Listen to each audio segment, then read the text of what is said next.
যখন মাঘ মাসের কনকনে শীতে রাত থাকতে উঠে গলা ছাড়তে বসতাম, তখন আমার বন্ধুরা ঘুমিয়ে ঘুমিয়ে ভোরের স্বপ্ন দেখত যা নাকি সত্যি হয়ে ওঠে। আমি তার সারগামের ওঠা পড়ায় বুঝ হয়ে থাকতাম। তখন স্বপ্ন দেখা হতো না, কেবল টিফিনের সময় স্কুলের পাশে বয়ে যাওয়া একলা নদীটির কাছে দাঁড়াতাম আর বলতাম, একদিন তোর মতো আমিও যাব। নানা দেশ, নানা মানুষ, নানা অচেনার জগতে, দেখিস একদিন ঠিক যাব। পুজোর সময় বন্ধুরা বল বেঁধে ফুচকা খেত, ডাকলেও সে দলে আর ফিরিনি।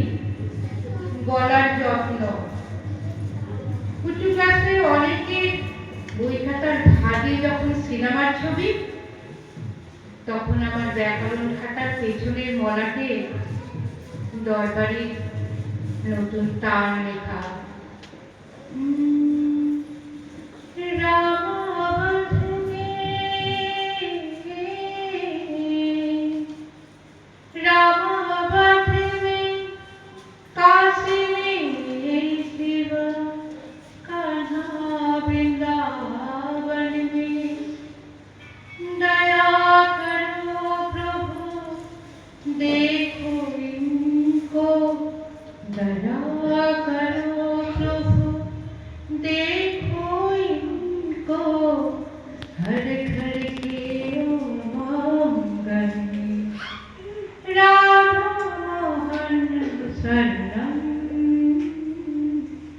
সত্যম শিবম সুন্দরম।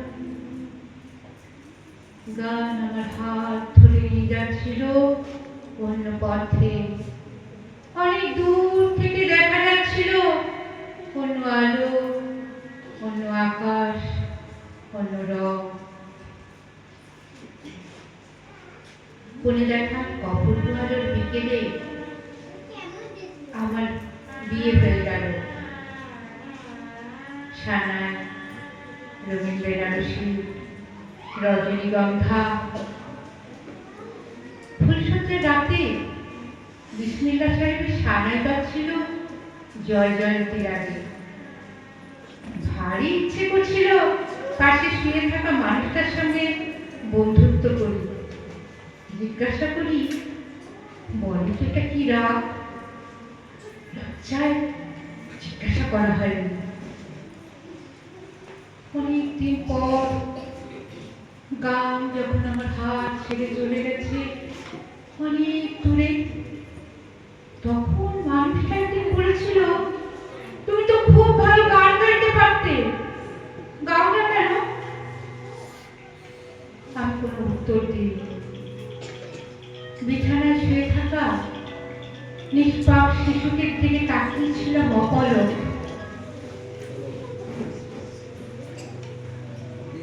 আমাদের মেয়েকে বড় হলে গান শেখাবো, কেমন? আমি চিৎকার করে উঠলাম, না! চিৎকারে ঘুমিয়ে থাকা মেয়েটি কেঁদে উঠল, চিৎকারে থমকে রইল স্বামীর চোখ। আমি খুব নিচু স্বরে বললাম, না, ও সেলাই শিখবে, রান্না শিখবে, ঘর মোছা, বাসন মাজা শিখবে, মার্কেটিং করতে শিখবে, জানালার পর্দা লাগতে শিখবে, অসুখের সেবা করতে শিখবে, না, ও খাওয়ানো শিখবে না। গান তো ঠিক রেকর্ডারই পাওয়া যাবে।